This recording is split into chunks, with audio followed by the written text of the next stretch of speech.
Howdy, this is Jim Rutt, and this is The Jim Rutt Show.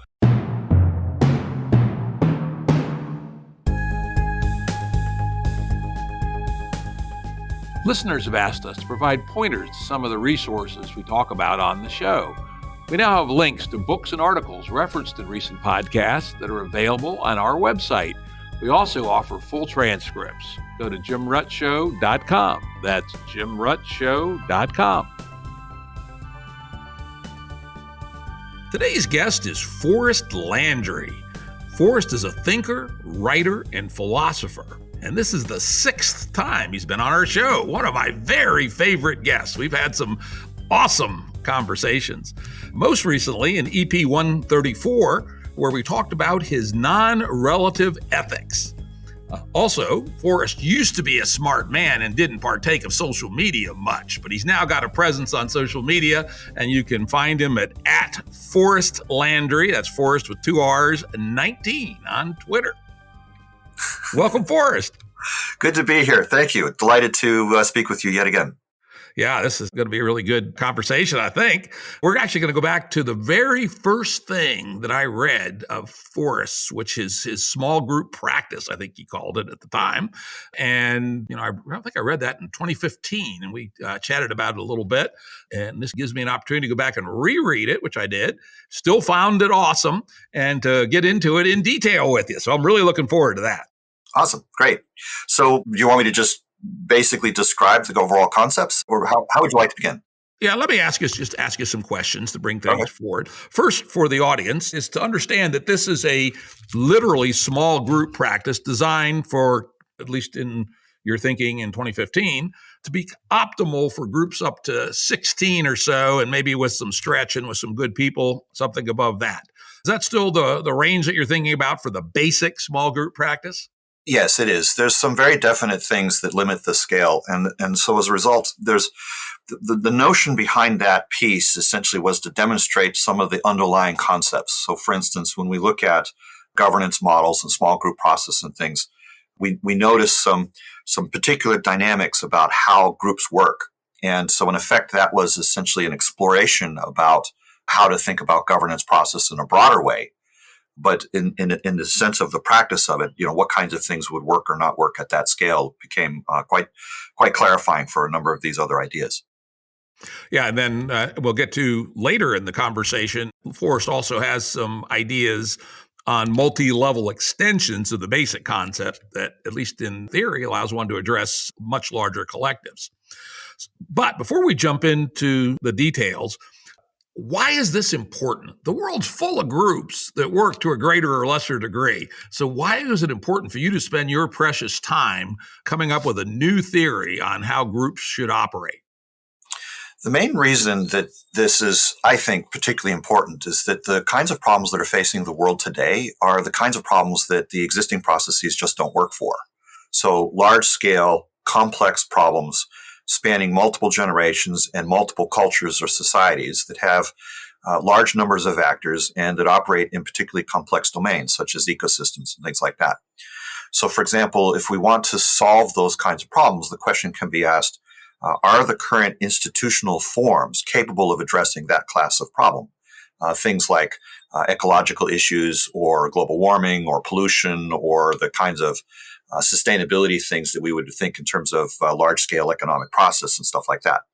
So when we actually look at the complexity of those problems and the level of human coordination that is genuinely needed on some sort of absolute scale to address these, we notice that we essentially need a whole level of capacity that currently is not yet implemented or available, but is actually genuinely required to solve those kinds of problems. Things in X risk and stuff of that nature is another situation that is highly motivating for us to come up with really, really good sense-making and human coordination processes.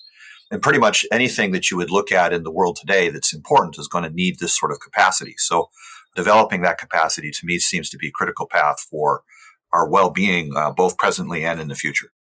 Yeah, you also made a very good point, which is one I actually run into myself in my business career, which is attempting to do new things in an old structure is often a prescription for failure, right? For instance, when I did my startup companies, when I had whole new products and whole new areas to go after, I actually started whole new organizations from scratch, sometimes with quite different design parameters than the home company. And it turned out to have been the right decision. I was like 28 years old when I invented this idea, and maybe it was stupid, but it worked. And I convinced myself subsequently that attempting to do new and innovative things in the old structure is generally a bad idea, because the structure was designed for some purpose, emerged and became self-designed for some purpose at its best, and may not be right for other purposes. So, there's a lot to be said for thinking about these things fresh. So from your thinking, you basically came up with three classes of making decisions: democracy, meritocracy, or you sometimes call it executive. What would you rather us call it, executive or meritocracy? I think meritocracy in this sense is fine, but the idea is any kind of hierarchically organized structure, anything where you have kind of inequality as part of the metric of how the governance works. And consensus being the third.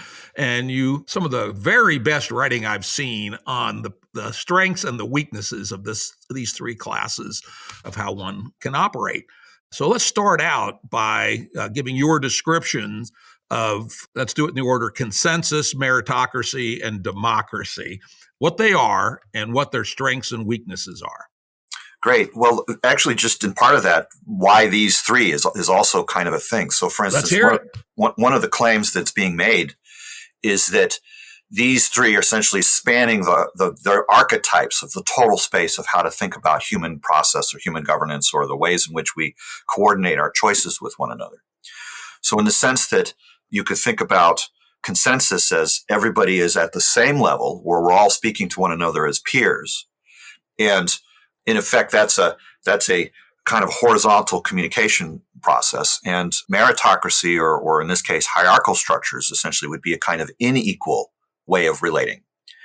And when we're thinking about democracy, we essentially see something that's halfway between these two extremes, i.e. things that might be subgroups where interior to the group you have some sort of equality, and in the relationship between the two subgroups, you might have some sort of hierarchical structure or some sort of inequality.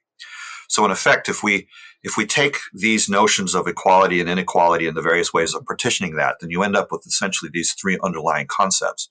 Consensus would be a model where people communicate, and to a degree, they come to essentially a common understanding of the problem and a common way of thinking about how to solve it. And so in effect, there's a uniform agreement. Whereas meritocracy might be thought of as a conventional sort of top-down structure where you have a single person that gets elected to be the representative or the leader, and they might have some other people that they have implement various roles and staff that do specific functions, and that everybody's coordinating with respect to however that process of who gets to decide what about when. So rather than having everybody deciding everything together, you have essentially one person allocated per choice. Yeah, and so a classic example is a for-profit corporation where there's a CEO, and in theory, the CEO has total power, but he delegates it and creates a hierarchy underneath them, essentially. Exactly. So essentially, the idea is that the total span of choices is spread out across the people in a kind of role-specific way. Right. So who gets to make what choices about when is kind of defined by some sort of bylaws or rule schema, or just delegated, as you said, from the CEO. Whereas in the consensus process, essentially everybody's involved in every choice. And so in effect, there's a kind of ongoing conversation. And then when we're looking at democratic process, what we're basically seeing is a kind of reification of what the choices are, and some sort of debate followed by a vote of some sort or another, where you end up with people basically making choices in a distributed way, but about a very much smaller, simpler set of choices. So in this sense, we're looking at these things as having sort of archetypal qualities for the space of governance, but they each have advantages and disadvantages. So for instance, when we look at consensus, it makes very high quality choices, but the bandwidth that's required communicatively is very large. And if the group gets too big, it might not be the case that there's enough time to actually arrive at any decision for any given choice. And there just might be just too many choices being needed to be made too quickly for a consensus group to arrive at consensus. When you're looking at meritocratic systems, the main advantage there is that it can respond very quickly to a fairly large number of choices. It's relatively simple, and it's pretty robust for dealing with kind of emergency situations. But it's actually quite vulnerable to the kinds of things we would call corruption, i.e. issues where people aren't making choices on the behalf of the group, but they're actually making it for private interests or small, what I would call first circle concerns, i.e. oneself, one's family, one's friends, and things like that. Yeah, in the economic literature, it's often called agency risk, right? You, in a company, the board of directors hires the CEO in theory to represent the interests of the shareholders. But guess what? The CEO is really at least as interested in his own bonus and stock options. And when he hires a VP of sales, the VP of sales is probably more interested in his commission and his fancy Lexus than he is in the health of the company, et cetera. So classic, well-known economic problem called agency risk when you start going to hierarchical organizations. Yeah, I refer to it as the principal agent problem, which also has a long literature associated with it. It's the same thing, exactly. That's a different name for the same thing. Principal agency problem, agency risk problems. It's exactly the same thing. And so just to complete out the thing with different governance types, the democracy would seem to be, in one sense, a better alternative than, say, consensus or meritocracy, the way I've described them. But it also has some very specific weaknesses. For one thing, there's a lot of hidden and covert forms of power associated with the democratic process, i.e. how those choices get, what ends up being on the ballot or not on the ballot, or who gets to decide the wording and things like that. But also that insofar as we would think of the strength of a group or its capacity as being defined in terms of its coherency, i.e. its ability to operate as one together, then in effect voting becomes the most efficient way to divide a group into two equally sized subgroups, essentially to limit the effectiveness of that community or that group of people by dividing them into two subgroups that are each less effective than the whole group would be as a whole. So in that sense of divide and conquer, it's unfortunate, but the idea of democracy ends up making for very weak groups, political polarization and things like that being a phenomenon that can quite easily happen. And as a result, the community ends up being less resilient to external change for a variety of reasons, not just the sense making and the choice making, but also on a bandwidth and corruption level, because it hasn't in itself fundamentally addressed the issues associated with either meritocracy or consensus. Yeah, and this is really important. So a few more things about the problems of democracy. As Americans and as Westerners, about half our audience are not Americans, but spread around the Western world, we think of democracy as, whoa, that's a good thing, right? It's a gold star. But you actually dig into a number of quite important problems with the fundamental mechanism of democracy. It might be worthwhile to go into some of these in more details, particularly interested in the fact that because of the institutional structure of democracy, it serves as a corrupting force on how ideas are discussed, framed, and how rhetoric is done. I think it's hugely important. I'd love to hear you go into that in some detail. Well, actually, I think you mentioned kind of the essential of it already is that the notion of it coming from an institutional form or being in institutional form is actually a big part of it. Is that the notion of an institution implies a kind of hierarchical structure is basically being built into it. And the notion of democracy also has this kind of representational model, i.e. you set up a person to act in a particular executive role, or you end up with this Congress, for example, that becomes the agent operating on behalf of the principal, i.e. the rest of the community or the citizens. And so, not only is it very susceptible to covert forms of, the kind of corruption that we were mentioning earlier. I mean, in some respect, we would rather have the corruption be obvious, and therefore you can counteract it to some extent, rather than occult, and therefore not be able to see all of the places. Obviously, conspiracy theories and things like that can tend to be how people sort of try to model this in their own minds. But there are actually a number of issues about how corruption can kind of sneak in. And so, in effect, there's, both the divisiveness that occurs as a result of the mechanism itself and therefore losses associated with strength, but also that the kinds of ways in which things go wrong effectively are not easy to identify from the outside. You have to kind of see it from the inside. There's a whole dynamic called the rules for rulers. If there's an interest in people to sort of look at this, there's a video online that's called The Rules for Rulers. And at first it talks about the kinds of things we would see as being corruption issues associated with any kind of leadership model or any kind of governance model, hierarchical in any form. And then it spends the latter half talking about how these same things show up in democratic forms. But all of this is to just say that all three modes, like switching from democracy to consensus, doesn't necessarily solve the problem, or switching to some other form of of meritocratic system doesn't solve the problems. Essentially, for us to really come to grips with how do we do better? Like, can we actually solve the problems? Can we compensate for the weaknesses of each of these three archetypal models and actually come up with something better? And in this particular sense, it turns out the answer to that question is yes. And this is actually very surprising because the three models of governance have been around for a really long time. I think the newcomer in that situation would be consensus, although if you look at tribal dynamics, there's versions of it going back a long ways as well. So there's really no point in history where we can kind of see, where does that form ultimately emerge. So then the next most recent candidate might be democracy, but even then it could be described that there were early forms of that in other situations. But regardless of this, these are all well-explored territories, both philosophically and socially. The history of human civilization is replete with all sorts of examples of people trying all sorts of different variations of these techniques. So to do original work in this space and basically to propose something new is actually somewhat surprising just in itself. So one of the things the essay does is it uses this phenomenon called axiom 2, which comes from a deeper substrate of you mentioned the non-relativistic ethics, but there's a deeper theory of the metaphysics underneath that.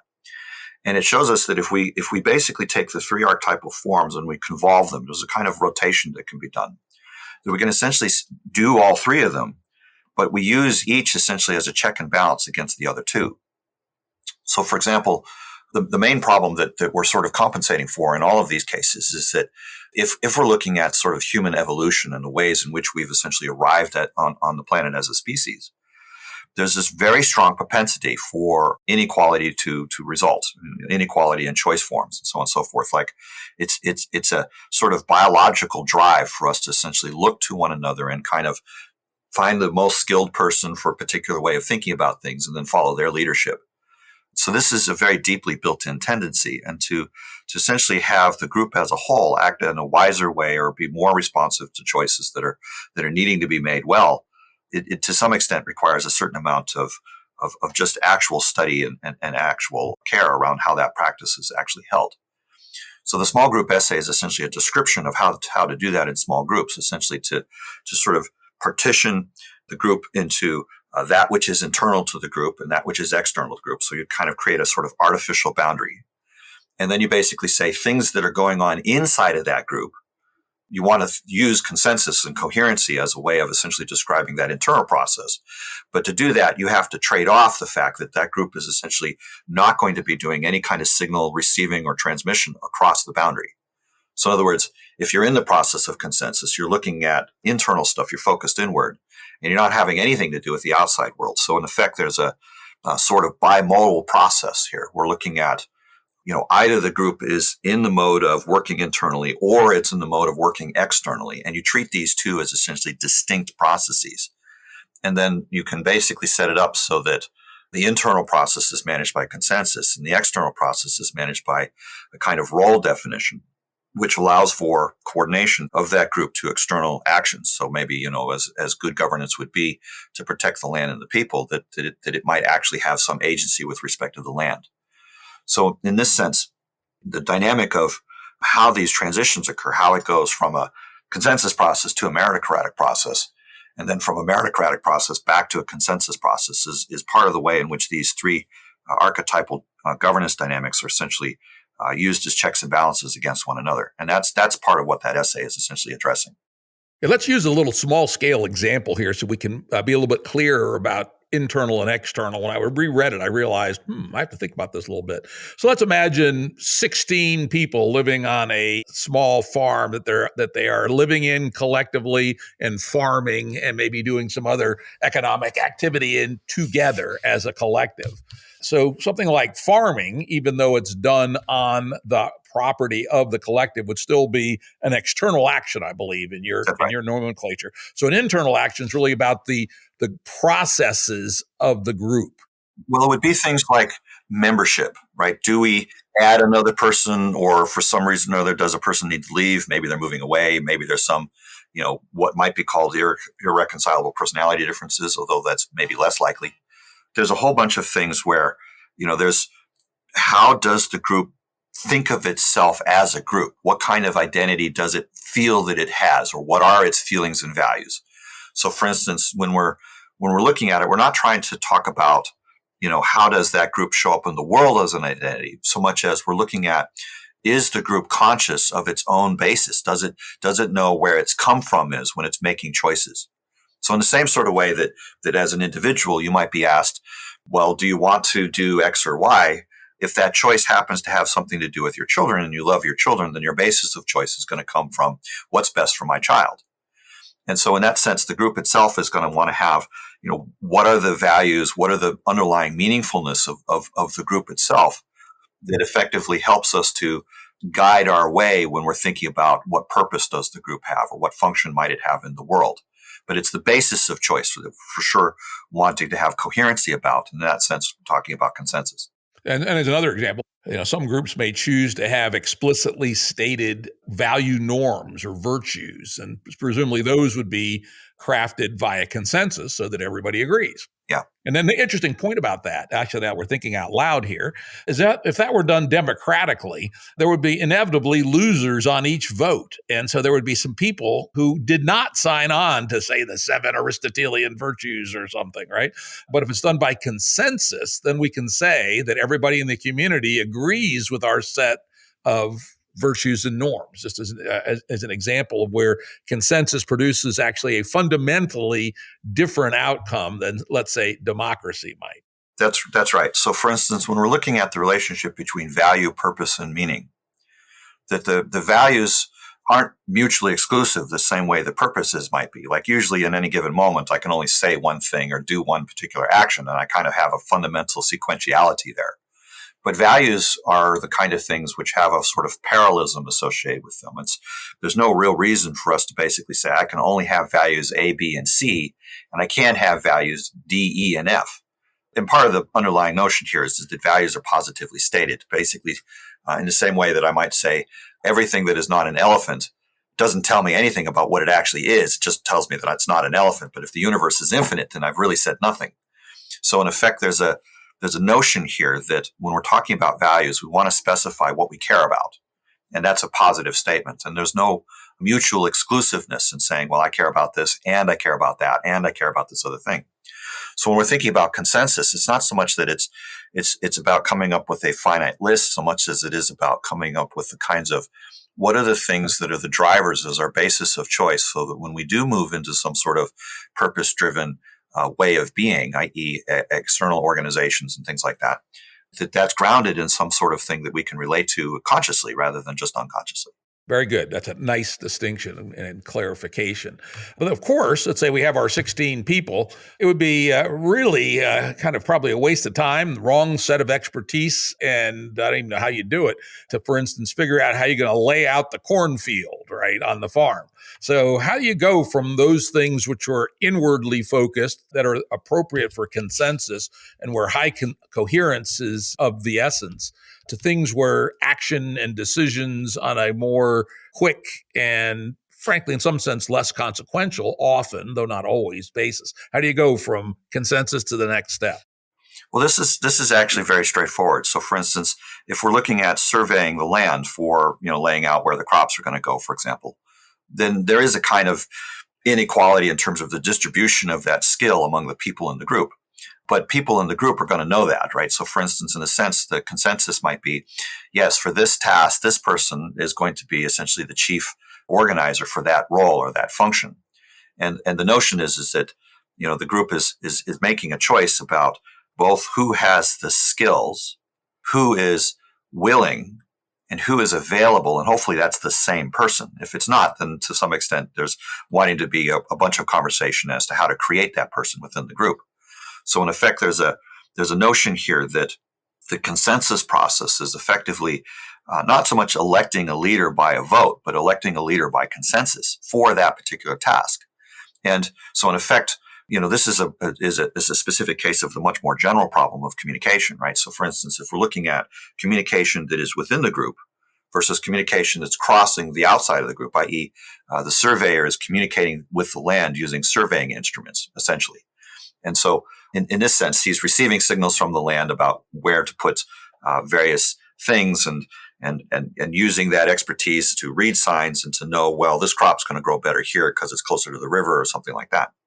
So in effect, what's happening is that as we are in the consensus process, we're essentially deciding what is the scope of communication that a given person is essentially going to be responsible for on the behalf of the group, or is going to be representing the values of the group in its communication with the land. And so in that sense, again, the motion from completely flat, non-hierarchical organization to some hierarchical organization is selected by the consensus process. Does every person in the group feel good about the proposed structure of how the group is going to communicate with the outside world in some focused and meritocratic sort of way? Because obviously the group wants to be effective with respect to the world, so it needs some sort of response to do that. Yes, as I read it, I'd love to get your clarification if I'm off on this. There's probably two parts of such a decision. One is, what is the scope of the authority of the meritocracy? And then part two is, who is the person? Is that approximately correct? Because I can see those both being important decisions, and both ones that could be made by consensus in a group of, say, 15 or 16 people. That's right, because it's describing the internal organization. So for instance, the who gets to decide and what the scope of that communication is are interior to the group. So in other words, it's how does the group self-organize into organs, organs representing functions or systems that the group then uses. It's sort of like an amoeba decides, okay, well, in order to do this thing, I need a heart, and therefore I'm going to need some lungs. I'm going to need some muscles and a bone structure in this place and these places in order to be able to create the appendage to do the thing. But that's because it's an interior organization to perform an outside function. It is very much a consensus-oriented process. But once that feeling of we know what we're doing, like what is the scope of action, and what are the tools and resources that are being created in order to engage in that scope of action, then there's this transition that basically just says, "Yep, we're good to go." Everybody agrees, and then it happens. So in that sense, for the duration of the process by which the scope of choices is being implemented and the outside flow and communication is essentially being coordinated via that person may be elected, but he might say, well, I'll need someone to hold the other end of the transit so that I can see where the reflection is. And I'll need another person to basically draw these lines, and I'll need another person to dig holes to put these markers in. And so in effect, there might be a series of delegations that person makes in the context of the group, but it's scope limited. If it turns out that over the course of, like, say, the next week or so in which that person is doing that particular function and the delegations are going on, that the group starts to feel that there is some misrepresentation, that there was some mistake regarding the scope of concern or the particular process, or something's going wrong in terms of whether or not that feels like it's actually representing the interests of the group, then we would have what is in the literature called a vote of no confidence, which is essentially a kind of fallback process that transitions the group from a meritocratic process, which is very good at making choices in response to the outside world and coordinating focus of communication, to an inward focus process of, okay, we need to figure out how we're going to do this differently. And so in a sense, there's a role-based meritocratic process rather than, say, a period of time-based meritocratic process. This is currently the case in democracy like the United States, to a situation where you're essentially using the vote for one purpose and one purpose only, which is just to make the transition from meritocratic back to consensus. If you try to use the voting process for more than that, then essentially you end up with the disadvantages of the voting process creeping back in and causing all sorts of issues.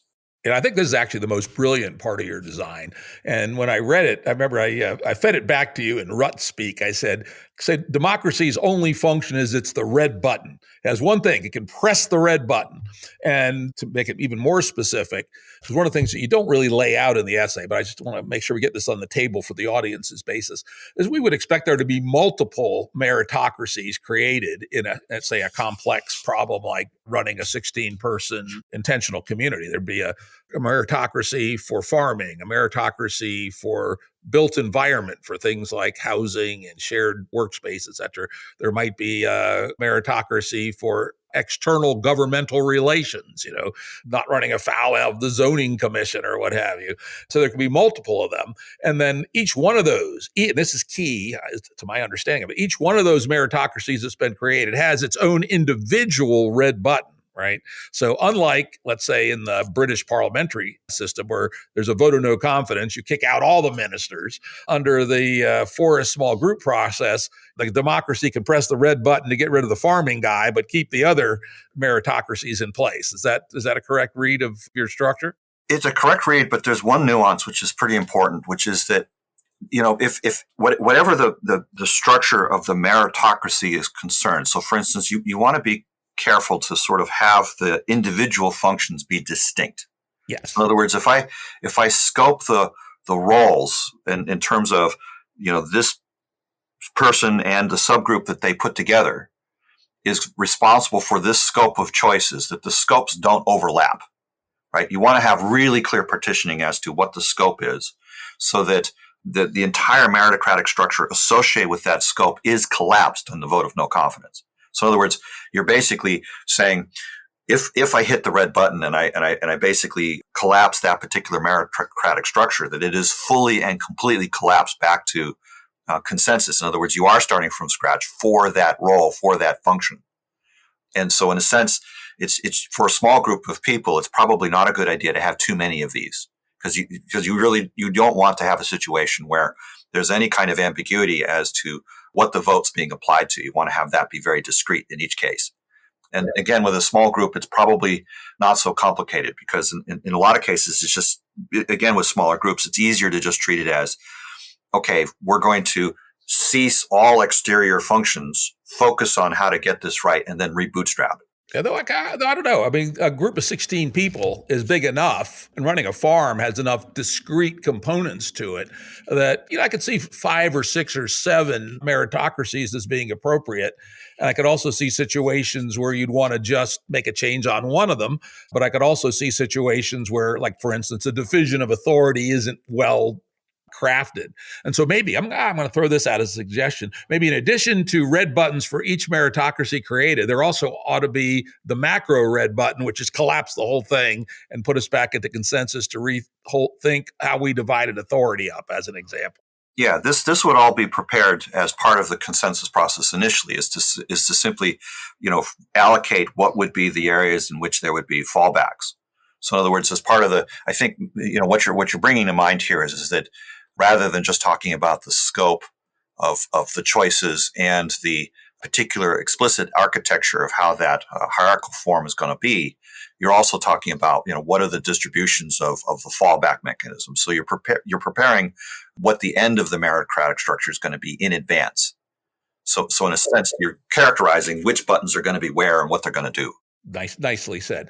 And here's a really important aspect of this that goes to one of the downsides of democracy. The problem with democracy is when there's a vote, there's a minority of losers, right, who might actually be pissed off. Under the Forrest Landry red button, break down the meritocracy, go back to consensus, even the losers of the vote now have substantial input into what comes next, because they are participants in the consensus process, and each and every one of them has to sign off on what we do after we press the red button. So you don't necessarily get the disgruntled minority perspective that straight up voting would likely produce. Is that a reasonable read? Yeah, that's a reasonable read. The consensus process is essentially able to make really high quality choices. And one of the places you really need really high quality choices is essentially what is the interior structure of the group when we're looking at things that are high risk. Anything that's a meritocratic process is effectively high risk. You're risking the destabilization of the group as essentially being genuinely able to be self-defining as a group. It could be incompetence. It could be corruption. It could be we define the boundaries incorrectly for the authority. There's lots of ways that which you might want to collapse the group.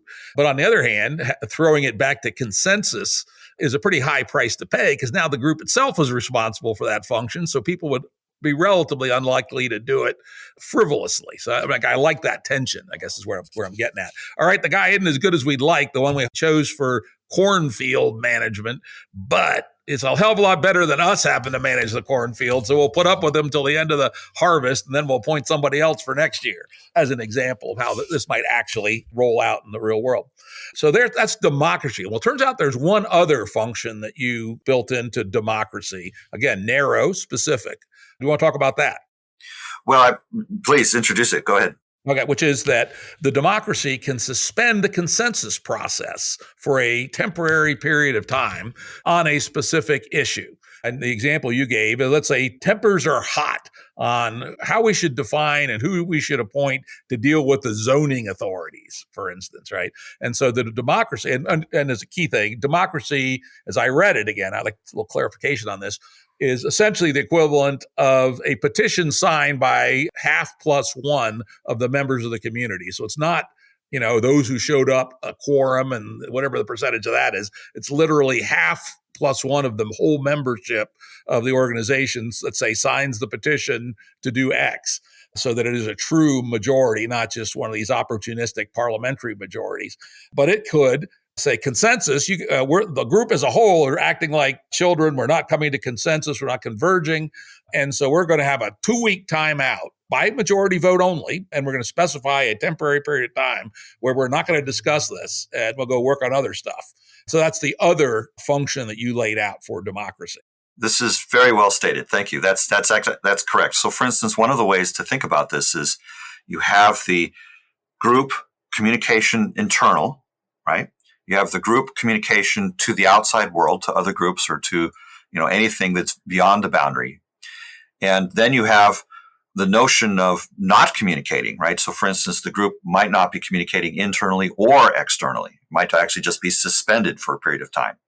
And so in effect, the notion here is that in the same way that consensus can move us into a capacity to communicate externally, right? So interior communication is bootstrapping the capacity for interior communication, bootstrapping capacity for exterior communication. That if the vote collapses exterior communication back to interior communication, but that interior communication itself is not stable, then in effect the vote can suspend the interior communication until things cool off a bit. And so, there is a tension here. There's a tension of, if the group is feeling like it has to communicate with the outside world, then it's going to want to have that consensus come to resolution so that it can develop the infrastructure needed to communicate with the outside world. If, on the other hand, it's pushed back into consensus because it doesn't, the exterior communication doesn't last, but as you mentioned, the tempers are really high, then to some extent, the group itself isn't even able to function with interior communication. So the democratic process is therefore used as a kind of relief valve or escape valve to move into, essentially a more temporally spaced out way of being. And this sometimes can make the difference between the group either continues or it doesn't. If the group can't develop any kind of interior consensus at all, then to some extent, its capacity to function as a group has been compromised. And to some extent, the democratic process is essentially allowing for that to be observed. Yeah, that's actually very interesting. So I got 3 questions to essentially clarify that came up as I was reading this. And this, let's do the third one first, which is, in some sense, it might be useful for the entity to have some specific parameters around these powers. For instance, the ability to suspend might have a specific time limit. Let's say no more than 14 days or 21 or whatever.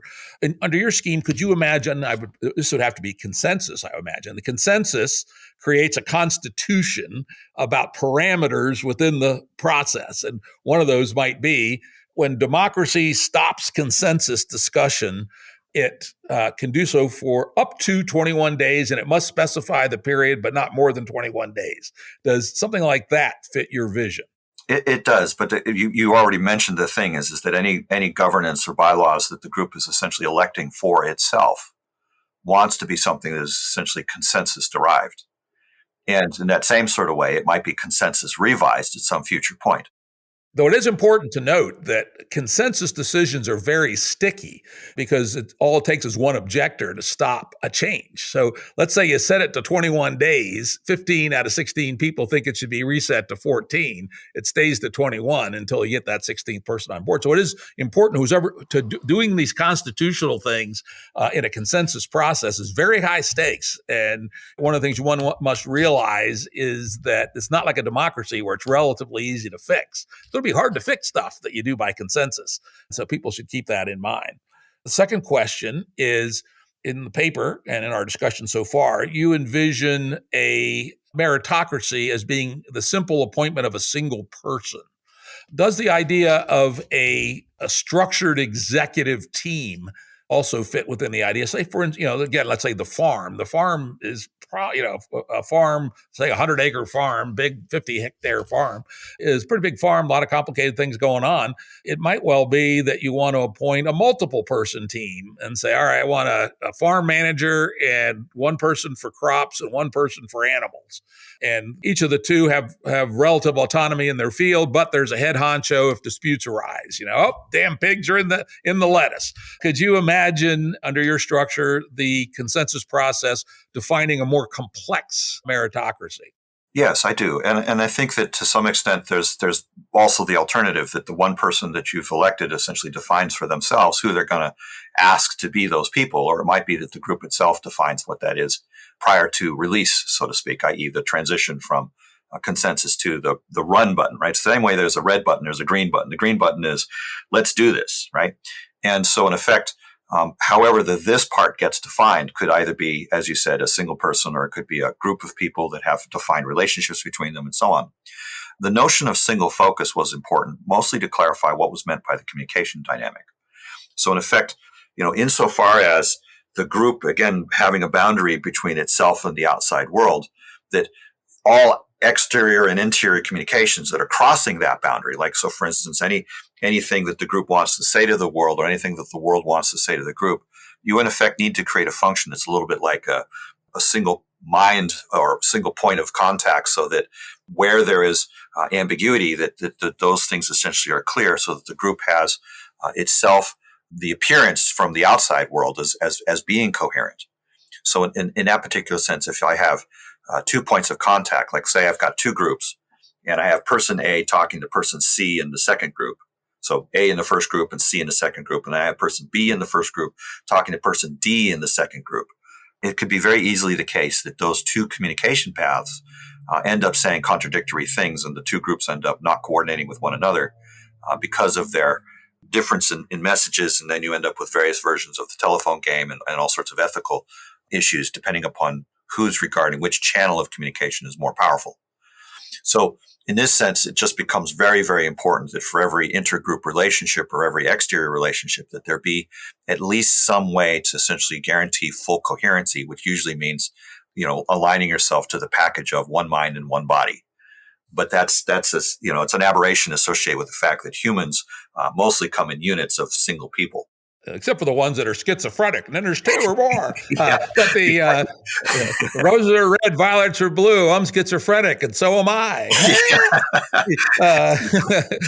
I will say that I think that maybe your thinking was more heavily dominated by these protocol issues than it was by, say, practical work on the ground, where a more structured meritocracy may well make sense, like the farming example or a business. No, I think you're right. I mean, it's very much the case that all of these possibilities are important to consider. I was trying to essentially come up with a way of thinking about it that revealed some of the issues that are available to solve. Like, so for instance, in this particular case, by understanding that we're thinking about it in terms of archetypal forms and inequality versus equality, and how those two trade off against one another in terms of capacity, particularly in terms of communication and information flows, and what does it mean to make choices, and what does it mean to have agreements, and what is the agreement of an individual versus a group, and how do we think about all that, and so on.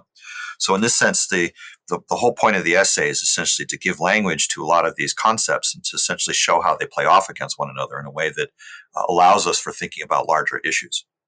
Very good. Now, my third question, which I had when I was rereading this, is if we have a meritocracy and we have a theoretical democracy to press the red button if things aren't going right.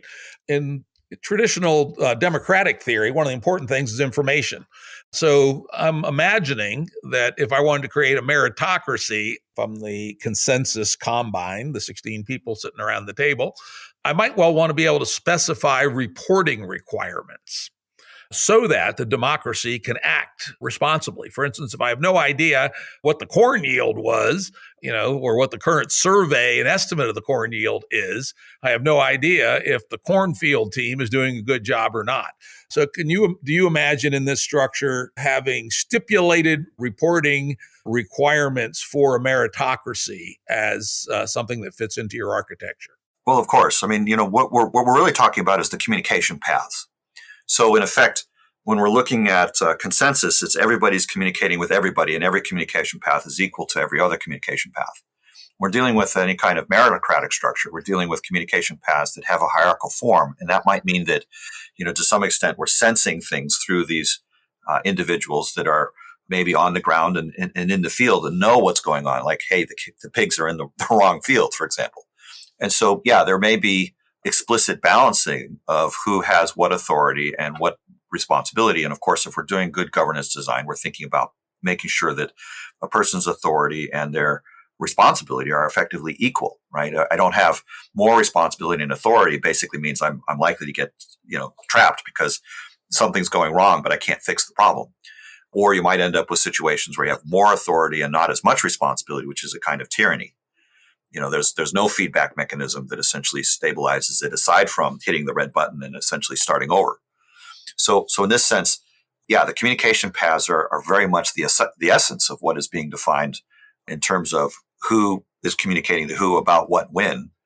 And, again, that structure may be something that the consensus process explicitly puts in place, or it may be something that the focal point explicitly puts in place after they've essentially gotten the green light or the green button's been pushed, and extends for as long as the red button has not yet been pushed. Gotcha. Yeah.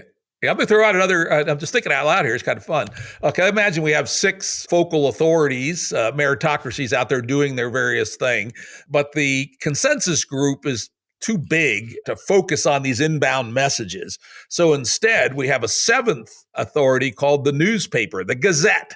And their job is to receive the inbound messages, write them up in succinct, readable fashion, and publish a weekly or daily, depending on the flow of messages, Gazette for the consensus team to read. Just as an example of information flow architecture that one might be able to create off this thing by using its own rules of creating a 7th meritocracy whose job it is to process and communicate in condensed form messages from the others. Well, I think that, obviously all of these structures are possible. And so in effect, the one thing that I would definitely sort of point out is that when it's consensus, everybody's participating. And when it's meritocracy, most people are participating, right? I mean, the group is small enough that somebody's going to be doing something usually. And so in effect, there's a notion here that it isn't so much that, when we're in meritocratic process, that the person is receiving those messages is essentially communicating that either to the whole group or to specific people that need to know and so on.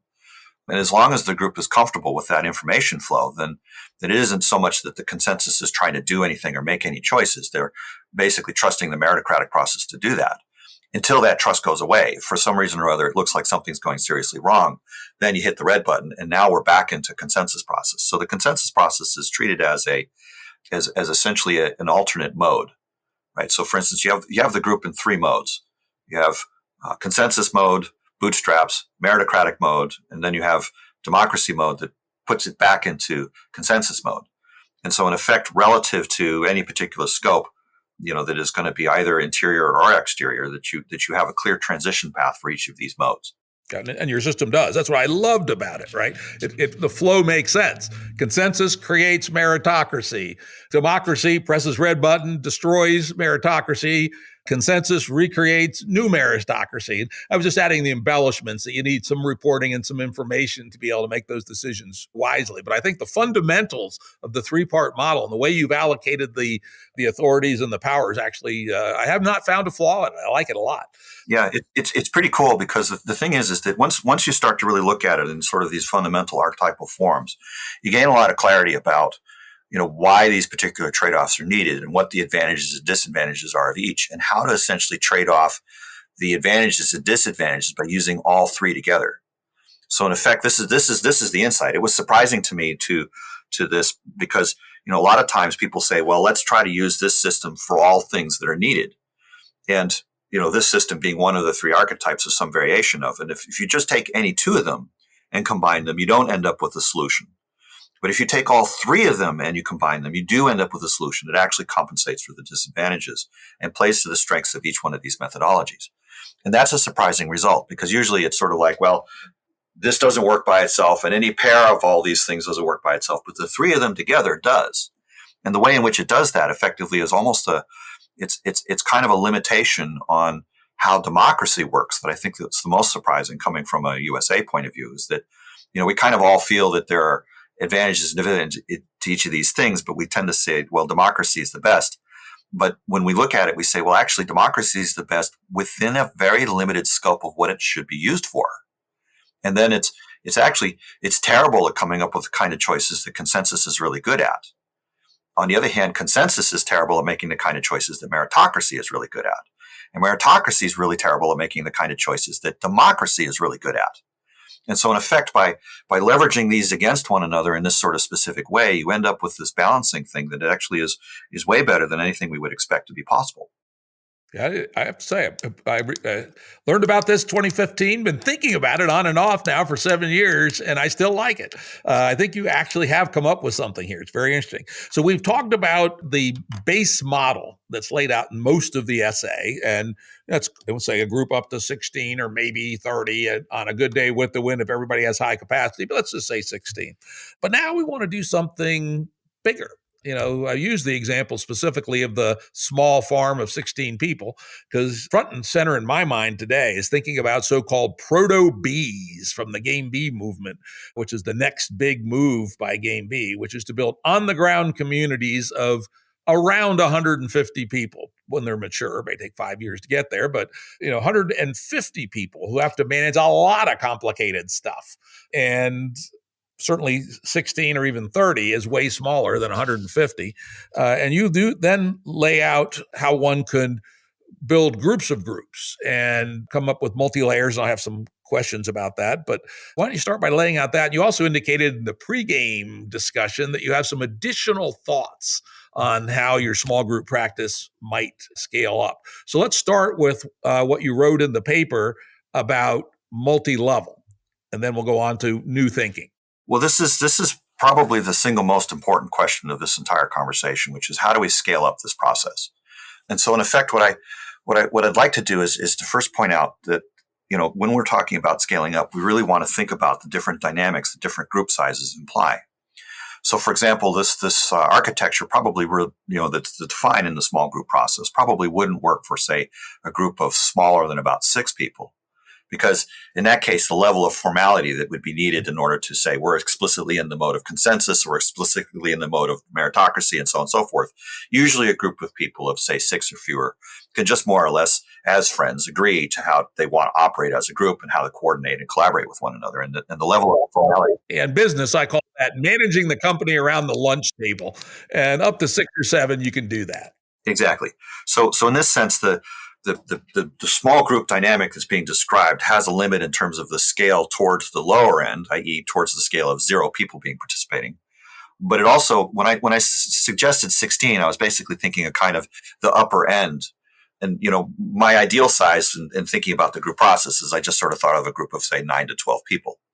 When I get up to around 16, then there starts to be a kind of tension in the sense that consensus process, the larger the group, the easier it is for the conversation to be derailed by various emotional dynamics and people's individual traumas and all that other kind of stuff. And of course, the larger the scope of the number of people involved, the greater the number of geometric relationships that are involved, right? Both in terms of just the sheer number of communication paths, increasing, with the number of people in a kind of, n squared sort of way. But also just that the sheer number of kinds of life experiences that are involved also increases. So you end up with certainly far more than n squared number of things that can happen in terms of people communicating with one another, and the level of modeling that each of them has to do with respect to one another. So we're starting to think about the kind of Dunbar number sort of territory. How well can I keep track of the relationships, really understand what's going on, and what context shifts which person's understanding or misunderstandings, et cetera, et cetera. So in that sense, we notice that as we start to try to get past 16 people, that the chances of the consensus process working well, or the level of creativity that a meritocratic process might evince to essentially deceive the group, to essentially hide a some sort of personal benefit, some sort of strategic advantage that the group itself, for whatever reason, due to marketing or charisma or whatever, just simply doesn't notice that it's not representing the group anymore. I can have principal agent problems, which are kind of corrupt and not necessarily, they're occult, they're hidden, they're not seen by the group, and so as a result, there ends up being long-term disadvantages. So in this sense, to ask the question of, how do we scale this up? Well, at first, at the time that I was thinking about this, bear in mind that this essay was written actually before 2000. I didn't publish it until about 2001, but it really reflects the thinking I was doing at the time in, say, the late 90s. And so in this particular sense, as I was completing the essay, I was thinking about these scaling issues. I was starting to explore the notion of, well, maybe we have intergroup relationships that are coordinated through this process, or maybe the intergroups themselves could be coordinated with this process. And so I included just a few notes at the bottom about how we might address the issue of scale. Since then, I've had a chance to do quite a bit more work. And so while the core idea of how an individual group or team would function has remained the same and has endured well in time, I also haven't thought about any improvements to it that make any sense. I mean, it actually is good as it stands. I think when it came to scaling it up, my thinking has changed dramatically. So at first, I tried to do the scale up in the sense of, layers of groups or multiple groups or the interactions between groups. And that was just the first of a very large number of experiments that were done in that space, a lot of different modeling and a lot of different exploratory things that I tried in the business that I had at one point the privilege of being the administrator of, and so on. And so what I've come to notice, and this was very surprising to me, is that you can't scale up that model, not in the way that it's described. At first you would think that we would create larger groups by essentially accreting onto smaller groups, but there's a kind of instability that results due to, frankly, intersexual dynamics, right? There's a kind of much, much stronger evolutionary power associated with some forces of evolution than with others. This will take a minute to describe. Do you mind my going into that? No. This is really important. Take as much time as you need on this. Okay. So one of the things that is particularly helpful to understand why these ideas have the shape that they do, and what kind of things are needed in order for us to actually achieve scale. As I mentioned earlier, the main tension that is being resolved in the small group process is this difference between horizontal process or horizontal communication and consensus, and vertically oriented communication in meritocracy. But I made the observation, sort of in passing, that evolution, our biological heritage, through the last billion years or so, just as animals, multicellular organisms, has given us a very strong propensity to prefer a hierarchically organized structure. I mean, basically all of nature does this in one fashion or another. And it actually becomes quite tricky to look at ecosystems and to see the underlying substrate of all the cooperation, all of the sort of consensus process that evolution is also built into it. So when we're thinking about how to do large-scale governance design, a good piece of it is actually understanding evolution and our evolutionary heritage in terms of the biases that creates, not just individually, but collectively. So for a while, it was a lot of work essentially associated with identifying what are the sociological biases that emerge in large group process that basically have us prefer things like market systems or representative systems or voting systems that end up with the kind of discapacities in the space of dealing with things like existential risk or large, big, hairy, audacious problems, as I mentioned earlier. So to really be able to have the tool set to address this, we actually have to think about evolution in kind of first person terms, or in kind of principled level terms. So in the same sort of way that we made a move in looking at governance architectures in terms of their archetypes and what are the principles that we're ultimately trying to address when thinking about the notion of communication and choice making and things like that, that we essentially need to go back to those level of principles to think about how to produce a governance architecture at scale that actually works. And I found that I needed to go back to the drawing board in a lot of ways to really do that because of the scaling issues associated with consensus. So first of all, evolution has three principal drivers. You can think about as point changes, what we normally think of as mutation, survival selection, which would basically be whether or not that particular animal continues, and then mate selection, which would essentially be how, the code is recombined between two animals to produce a third. And so in effect, if you think about it in a kind of, again, archetypal sort of way, you have, imagine you have a long string of digits that describe the sort of code of a thing. It could be the genetic code or it could be computer code or something like that. But the genotype can either be changed at one location or can be changed at all locations. This would be the survival selection. I cancel out the whole thing. Or I can basically do something that's somewhere between changing one thing and changing everything, which would be changing some things by combining them with some other things, taking groups of patterns or groups of bits and merging them together. So the recombinatoric aspect. If I'm thinking about this in terms of fundamental algebraic theory and so on and so forth, fundamental computer science theory, then essentially what I notice is that the point mutations are additive in their effect. The survival selection process is multiplicative in its effect, and the recombinatoric process is exponential in its effect. And so when and you might say, well, why the heck are we talking about evolutionary theory when we're talking about governance stuff? And I mentioned, first of all, that we need to sort of understand the forces involved. The recombinatoric effects are far, far more powerful in terms of their influence on information flow and choice-making dynamics and so on and so forth than most people will appreciate.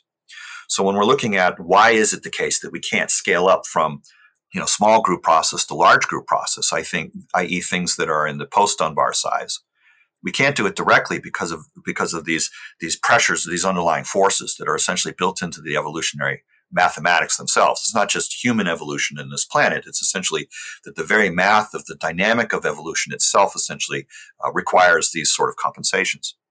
So it turns out that there's no process of accretion or no process of essentially starting with smaller groups to create larger groups that works because of these unbounded pressures. But it is the case that there is a kind of pressure that comes back on the scale of the large. So for instance, while we might say, okay, market systems, for example, win well when people create new markets and therefore gain exponential returns on their investments, there is a situation where we are actually living in a finite world, and that there is a place in which the additive aspects of it essentially come back and dominate the exponential things. An exponential curve can't just grow indefinitely. A point is reached at which essentially it folds back simply due to resource constraints. And one of the main problems we're seeing as a civilization is this issue, the sort of Hubble curve way of thinking, regardless of whether we're talking about farming or energy or resources such as copper or tin or whatever. The point is that if I'm basically looking at sort of the way in which these forces interplay with one another, it turns out that there's this kind of uncanny valley that exists between small governance process and large governance process. And so in effect, I had to re-architect how I thought about large governance process on these same principles, on these same underlying dynamics. But the shape of it is such that it doesn't actually start working until we get past the Dunbar group size. So in other words, the next viable solution doesn't start working until you have a group of at least 200. And this is a surprising thing. So in other words, if we're looking at the total solution space starting at 0, one person or 5 people, again, the sort of dinner table thing kind of works out well. If you get to the scale of between, say, 6 people and 16 people, the small group process works well. But then there's a no man's land of essentially just what is currently being traded as institutional forms, things like businesses and schools and governments and stuff like that have all of the apparatus of what we normally think of as an institution. It would include even religious organizations under this sort of rubric.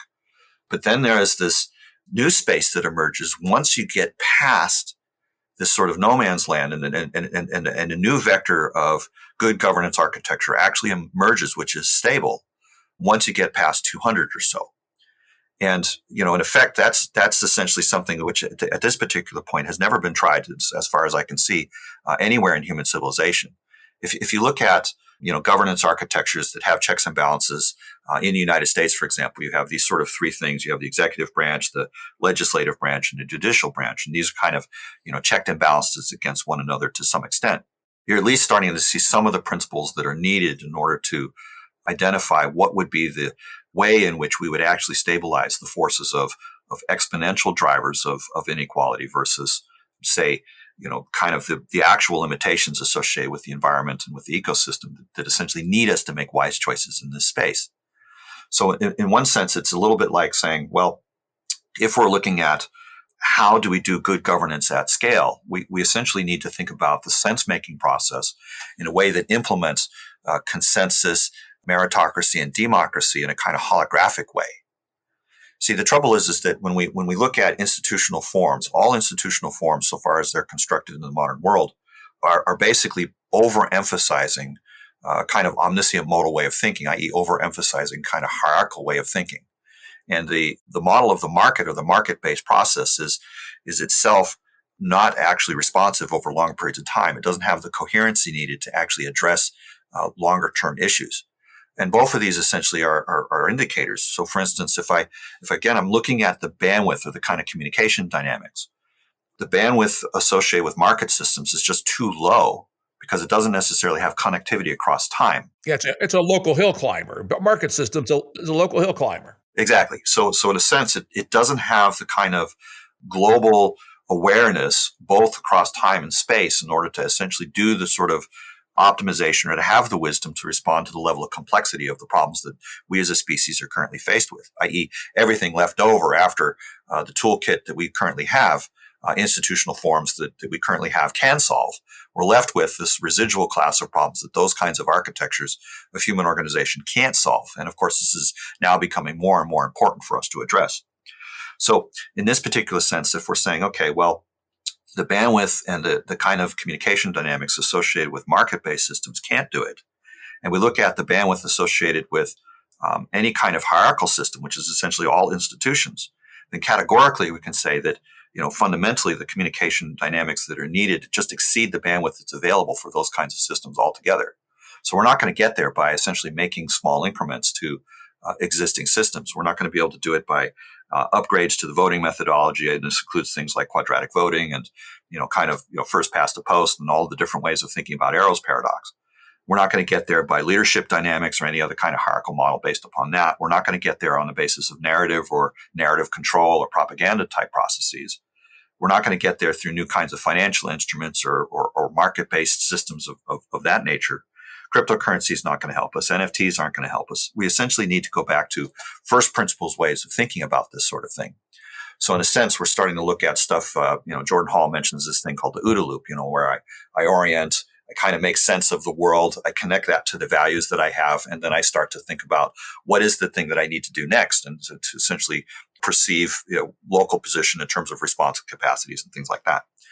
So in this sort of sense, we're looking at how do we create a kind of collective wisdom or collective intelligence or collective capacity at the level of large groups that can actually be able to implement the level of holographic communication needed to have the bandwidth needed, to have the kind of ability to see what are the wise choices that will basically balance both the needs of sustainability, i.e. being here for a while, and evolution, which essentially is the ability to recognize new solutions, to essentially adapt to problems and adapt to change. So in effect, we're actually talking about the dynamics of group consciousness. Because if I look at, like say for example, that I have a capacity to do really fast evolution, but I don't have sustainability. What I've basically done is I've created a thing that has really good ability to be change, right? Evolution is change, and it can respond to change, but without sustainability, it just ends, right? So my sustainability is also important. But if I look at sustainability is essentially an absence of change. It's essentially those things that remain the same. So how do I mediate between change and changelessness? And that's now we're starting to get down to the level of which we can begin to see what sort of things we're actually looking to do. If it was just a system or an algorithm that was essentially defining the relationship between change and changelessness, then I might just go directly and observe, well, an algorithm is a static thing. It's a kind of code that remains the same and is attempting to deal with whatever comes up. And so in effect, there's a kind of, it works for as long as it is the case that a change comes, that nature changes in such a way that the algorithm doesn't know how to handle it, at which point the algorithm just fails completely. So in this particular sense, there needs to be a way of thinking about the relationship between change and changelessness that isn't itself already making assumptions about being based in just change or changelessness. There needs to be a kind of consciousness about when to prefer one and when to prefer the other that is actually more globally in scope, i.e. wisdom at the level of groups. And so in effect, by saying all of this, what I'm really doing is I'm starting to say, I'm basically setting up the point that we can't think about this in terms of any kind of what I would regard omniscient or enclosure-based model of governance. We actually have to think about it as essentially a kind of reification of both a transcendental way of thinking, which includes things like values and the underlying cultures and the sort of basis of our choice, and the capacity to choose, as well as the direct realization of participation in those choices. So in effect, one of the first things that come out of this is that it's not a representative model. It can't be, right? There's no place in which it makes sense to essentially fall into the trap associated with the principal agent problem or the capacity to respond to a situation where you're asking some sort of representative to do it on your behalf. So in effect, what we're looking at is how do we involve the whole community in choice-making process such that the communication dynamics don't overload the individuals, right? That we're not asking every person to be expert at everything, but that in effect, the overall group still has the level of wisdom and discernment necessary to essentially respond to environmental changes or external changes in the world in a coherent way. So rather than thinking about it in terms of, some sort of top-down architecture, we're thinking about it sort of from the middle outwards, not from just bottom up, which would be evolution, or top down, which would be technology, but essentially from the human towards the edges, so to speak, i.e., at an ordinary see and touch scales, the network of agreements is supported by the network of relationships is supported by the network of communication. So therefore, how do we get communication right? And so in effect, there's a cultural transmission that's going on here. There's essentially a motion from thinking about strategy first, which is the usual way that people think about this, and then trying to have that strategy, create a vision that essentially can be used to manipulate the culture to create an outcome. We actually need to start culture first. And I think this is something you've pointed to in a number of your essays as well, is that if we get the human dynamics right, the health aspects right, the sort of local ecology sort of stuff down, that to some extent there emerges a capacity to from that culture to have the culture become aware of what its values are, right? And from those values to articulate a vision, and from that vision to essentially implement the strategy. The strategy comes last because it's coming out of the community rather than out of any single individual as it would in a sort of meritocratic sense. So in effect, the dynamics of how do we embody culture and what is the sense making that we do at that level at the notion of values discovery and clarifying what success means, and then doing the kind of modeling to basically say, are the approaches that we are taking as a community actually generative of health, generative of well-being, and wise enough to respond with the challenges that we're actually faced with? And so in this particular sense, we're looking at a kind of dynamic that is considered in terms of layers. It's considered in terms of how each process essentially supports other processes that collectively create a capacity to respond to the world on the part of the whole group. So, at this particular point, just make the observation that civilization is complex. There's a tremendous number of factors involved and so on and so forth. But a layered architecture with the right sort of capacity enabling aspects built into each layer can essentially combine to create overall a system that has organization, much the same way that the body does. So, for example, is it the case that the brain's more important than the heart or the lungs? Well, no, actually, the digestion is just as important. The muscles are important. Everything is important. And it's the way the whole thing works together that creates a responsive capacity on the part of the whole being. So what is the equivalent of that in terms of the sort of layered architecture or the multi-system architecture that itself creates more than the sum of the parts and actually is able to balance the additive, multiplicative and exponential aspects of the real situation of the world. And so at this particular point, what I'm basically doing is I'm saying, okay, rather than looking for solutions in the space between, say, 16 people and 160 people, let's look at what kinds of architectures we would actually need to have at that scale that essentially is on the other side of the uncanny valley, that enables us to essentially think about those things in a way that does actually balance all of these principles. And that turns out to be a very long and involved conversation. I'll probably spend several years trying to articulate just what that is and how those principles come to bear. But if you're familiar with my work on EGP, you're seeing what I would call level 2, which is, after we've worked on, say, human health and trauma resolution and the kinds of things that allow us to communicate with one another in a way that is particularly clear, to be able to not just see through things and have insights, but to move through issues. Then we're looking at the kind of sense making towards, what's actually going on? What are the values? Are we asking even the right questions? And so in this particular sense, we're beginning to basically do self-identity discovery at the group level rather than at the individual level. And this turns out to be something which is profoundly important for the capacity of the group to be able to operate in any real way responsive to the kind of complex problems that we're addressing. Okay. I think you're laying out some of the issues, though not even gesturing towards any of the solutions, I would say. Well, I'm gesturing to the category of solutions. So, for instance, the first thing I've done is if there's like 100 different solutions proposed, what I've already done is I've basically said, of these 100, 90 of them aren't even worth thinking about.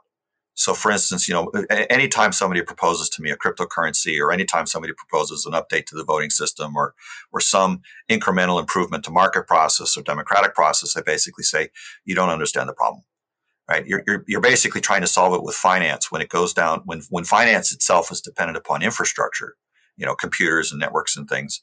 And the infrastructure is itself based upon, the kind of cultural dynamics, and the cultural dynamics are essentially being destabilized and are actually, from the market system, destabilizing the ecosystem and the ecology in which the culture lives. Then to some extent, you're dealing with a much more fundamental problem.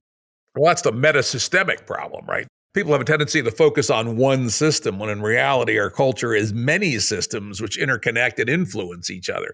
Clearly, for instance, the dynamics of how late stage financialized capitalism interacts with culture is definitely a real thing, right? Yeah. Even at the simple-minded level of TikTok, what things end up on TikTok and get monetized, right, produces a cultural monetary interaction. And then both of those influence, let's say electoral politics. So I would say, the fundamental problem of many of these point solutions is that they don't address the metasystemic level.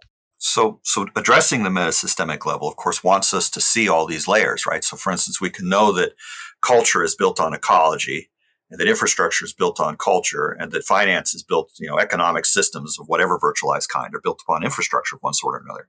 So, in effect, if we're looking at, what's really going on, then we're basically saying, well, okay, maybe we can describe it as, finance and economics as destabilizing infrastructure, i.e. businesses just not paying attention to their fundamentals. Or we can look at it as that capitalistic systems have effectively become stronger than any kind of community, right? Rather than having the marketplace occur in the community, we now have the community basically being a resource that's extracted from by the market system. And this, of course, is a problem. But we also have, as many ecologists know, there's the economic system is making choices to essentially favor capital over capital, but it's destabilizing the ecosystem that's supporting that. The ecosystem basically being the life systems, the planet, basically all of the plants and animals and that kind of thing. And so in effect, we can say, okay, well, if we're going to address the metasystemic issues, to some extent, we actually need to understand the relationship between the ecological dynamics and the cultural dynamics. And this is a place where hardly anybody is looking. I mean, some people are thinking about it in terms of histories of, injustice and things like that. But the kind of history that I'm concerned with here goes back, 10,000 to 100,000 years. And so in effect, there's a situation where we're actually trying to be able to understand the ways in which human psychology works, both at the level of individual and at the level of groups, such that we can rightly do good governance by compensating for those fundamental drivers of human behavior. And so without understanding the drivers of human behavior, we can't do good governance design that is essentially addressing the causes rather than just the symptoms.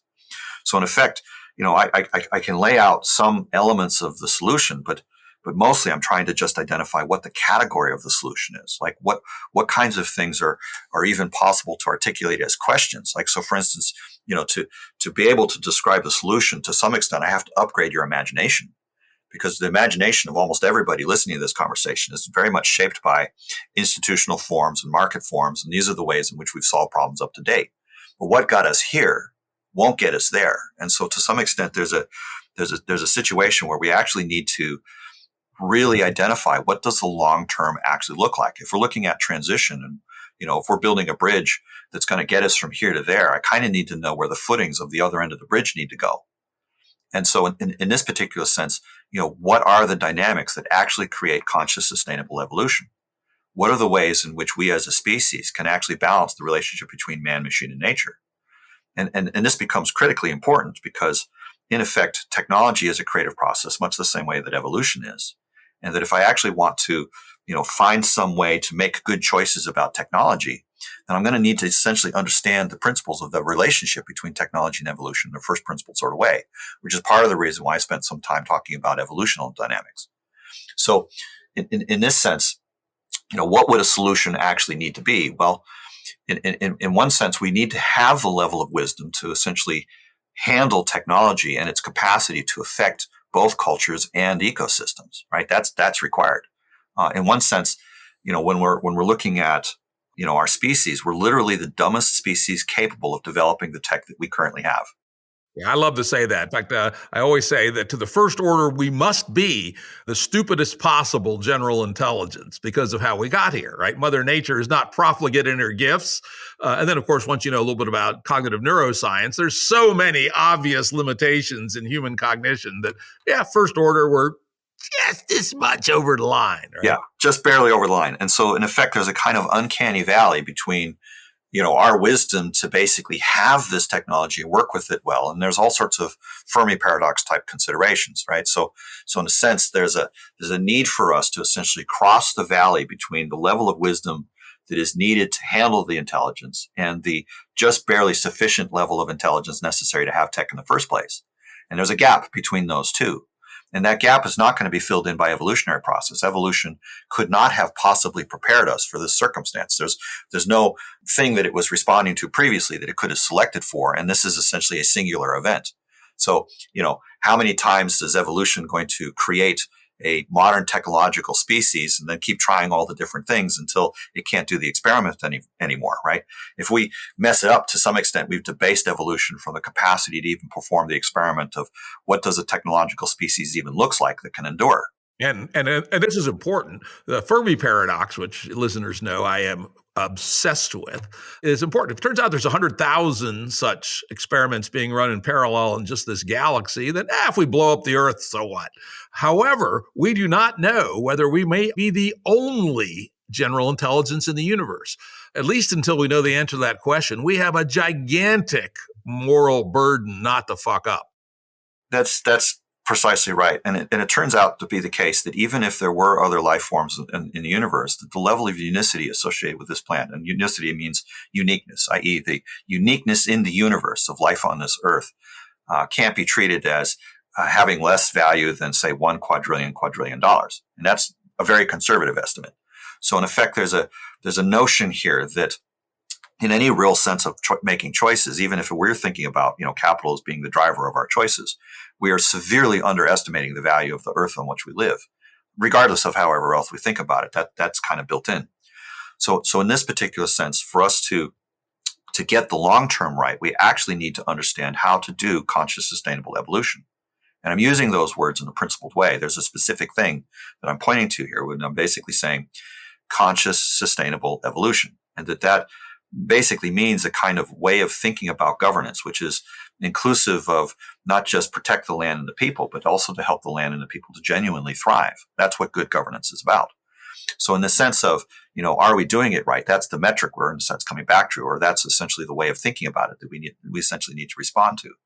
And so in this sense, what is the kind of consciousness or conscientiousness that we need to create at the level of the group so that it has the wisdom to be able to handle the balance between technology and evolution itself? And literally nothing less than this is adequate. So in effect, what What we're essentially describing then is essentially the absolute conditions of, or the absolute threshold of communicative capacity to essentially establish the level of wisdom necessary at the level of the group. And so what's the sense making needed to do that? What are the kinds of processes that we would want to leverage as a communicative species that essentially would enable that level of wisdom to emerge and to enable that group that's engaged in that process to trust that the outcome was both the right choice and that the people that were involved in it could essentially invest resources into that and know that their resources were wisely invested and weren't diverted into some sort of capitalistic scheme to extract them to private benefit. In effect, if people are going to engage in wise governance process, they want to have essentially a visibility to that process that essentially establishes the trust within themselves that their contributions of time and effort and capital and resources of whatever kind are wisely spent and are actually going to contribute to the balance of man, machine, and nature, or to long-term well-being at the level of the species and at the level of the planet. And so in this particular sense, describing those architectures, we could simply say, first of all, we want to be sure that we are sensitive and sentient to the world in a real way. Are we asking the right questions? Are we even paying attention? Are we aware of what our values are? Can we make comparisons between the things that we think we might want to try and the actual outcomes, and to see whether those outcomes are actually reflective of our values and our visions? So, there's a lot of intelligence and process and capability that's needed in that. So, in effect, one way of thinking about it is, this sort of human development capacity in the sense of, are we healthy enough to actually communicate with one another in a way that isn't reflective of just our first circle interests, i.e., that there's this presupposition, particularly in the United States, that any communicative act in which I am engaged is to my personal benefit. And this is just not true. I mean, at this particular point, we take it for granted that the things that we say are going to benefit ourselves or our friends or our family or something that I care about in a first person sort of relationship. But ultimately, our capacity as a species to communicate, to assemble into large groups, and to do exploration and then eventually exploitation needs to be supplanted or to be upgraded in the sense that we are not just creating niches and not just exploiting them, but we're actually creating health and vitality that is essentially at the level of the collective and not necessarily in some sort of capturable sense, the same way that socialism would describe it. So, for instance, in this sort of way, I'm basically pointing at what are the solution characteristics.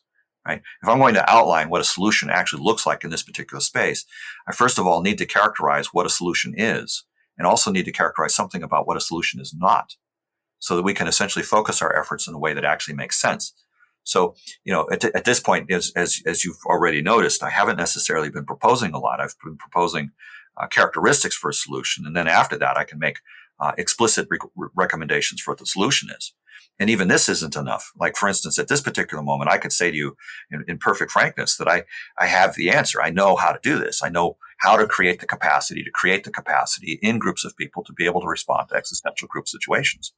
But knowing the answer isn't enough. Being able to imagine the answer isn't enough. Being able to somehow bring that process into actual practice. Now, that's where it gets interesting.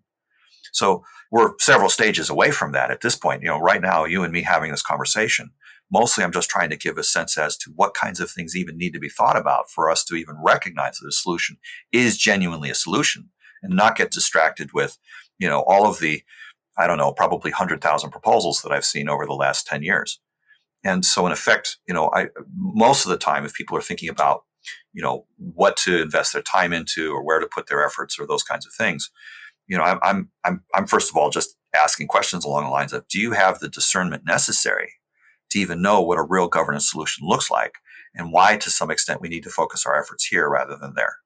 Cool. Good place to leave this line of conversation. We got about 13 minutes left. Okay. Or we could just cut it right here, either one. I wouldn't mind going back and talking about that scale between 16 and 200. In particular, what your thoughts are at this stage with respect to what you laid out in the paper, which is at least one extra layer where each small group creates a authority to represent itself at the next level. I've done tons of modeling on this. I've actually played with that particular model a bunch. The groups of groups model. Do you want to talk about it, or is it not? Or is it a dead end as far as you're concerned? It's a dead end. It's this is the thing. I mean, I tried that, and I hit a dead end. And then I tried a variation of that and I hit a dead end. And then I tried classes of that and I hit dead ends. And then I tried altogether different things and I hit dead ends. It was crazy. I mean, at first it was just this has got to be able to be done. And so in effect, for a while there, I really tried to essentially creep up on the Dunbar number. 149 was kind of like the place where I basically said, okay. Interestingly, our proto-B number. So yeah, we can get to 149 or 150. I'm happy for my particular tactical need right now. Yeah, and the explicit number isn't so important. The thing that's important is that there's an asymptote there, right? As I try to crawl up to that particular point, as I try to do any kind of design that goes up to that, the level of countervailing energy essentially climbs to infinity. And there's a variety of reasons for it, but let's drill into the dynamics. By the way, I'm going to just toss out the fact that a group of us have actually built a very tentative solution that seems to be working up to about 80, but it's in a very specific modality, which is we have an organization called the Stanton Maker Space, which is a classic maker space, but it's a little unusual. There's no paid employees, all volunteer operated. And it's got about 80 members now, 80 or 90 members. And we crafted a organizational structure called the Council of Guilds, where each activity, woodworking, pottery, fabric art, audiovisual, carpentry, robotics, laser cutters, has its own guild. And there's a mechanism to get a guild enabled or instantiated. And then each guild sends one representative to the Council of Guilds, which operates as the board of directors. There's also 3 organization-wide elected officials, a president, a vice president, and a treasurer. And they are ex officio members of the guild. They don't actually vote in the Council of Guilds, but they have an executive committee, which has certain powers as well. And so far, that has worked. And reminded me a fair bit of what would happen if you took your first level small group process and generalized it up just one additional level. Agreed. So first of all, I want to point out that I'm not suggesting that there aren't ways to basically work for a period of time or in a given situation. It's just that if we're looking for a general solution that essentially is going to act over 1,000 years, or is essentially going to be amenable to all possible situations in all possible countries, then in effect we're dealing with essentially a much more specific tractability issue. Gotcha. So let's jump into where you see these exponential explosions that bite you in the ass between 16 and 149. Well, first of all, the guild thing that you're describing sounds wonderful. And I personally, as a person that's been part of a guild, would love to join something like that. And I've got a lot of experience in the craft world, and that's a place where my heart sings. And so I'll send you the bylaws of our makerspace that's literally legally instantiated as a council of guilds. Awesome, great. So in a sense, you're implementing, as you said, some sort of scale up thing that I kind of mentioned in the thing. The kind of things that go wrong usually only happen over time. So you end up with in any structure that essentially has a hierarchical structure built into it, or is fundamentally hierarchical. Over time, you end up with ossification type issues, where the scope of what they're doing becomes fixed, and then essentially it becomes non-adaptive to change, or you might end up with essentially diversion of resources, or just less efficient in terms of how the group works. But most of these kinds of things, for the kind of organization you're talking about, it's unlikely that kind of stuff will show up unless you have some sort of personality issues or ego thing that goes on, for quite a while. I mean, it might be 30 years or something before, any real of the kind of instabilities I'm talking about show up. But, in effect, this is, on one hand, I don't want to be discouraging because, I actually really love it when things like what you're talking about actually happen, particularly in a craft space and a community space and things like that. But if we're really trying to do something which is stable and genuinely has the capacity for long-term conscious sustainable evolution, we kind of need to think in a much more profound way. So in that particular sense, I wouldn't necessarily regard what you're talking about as being an exemplar of what I'm talking about, so much as it's, as you said, it's a local response to a local situation that genuinely benefits from that. And not a particularly hard one, as it's turning out, because it's, relatively narrow piece of people's lives. The stakes are relatively low. But we move to a proto-B. it's some people's full life, and the stakes are really high for the participants. So, to get that proto-B design for 150 is really important. It's really high stakes. Well, it's high stakes at the level of the individual. It's not necessarily high stakes with respect to the species. And that's one of the beauties, the whole idea of proto-Bs is that we're going to do many of them with different design parameters so we can explore the high dimensional design space of how to do this.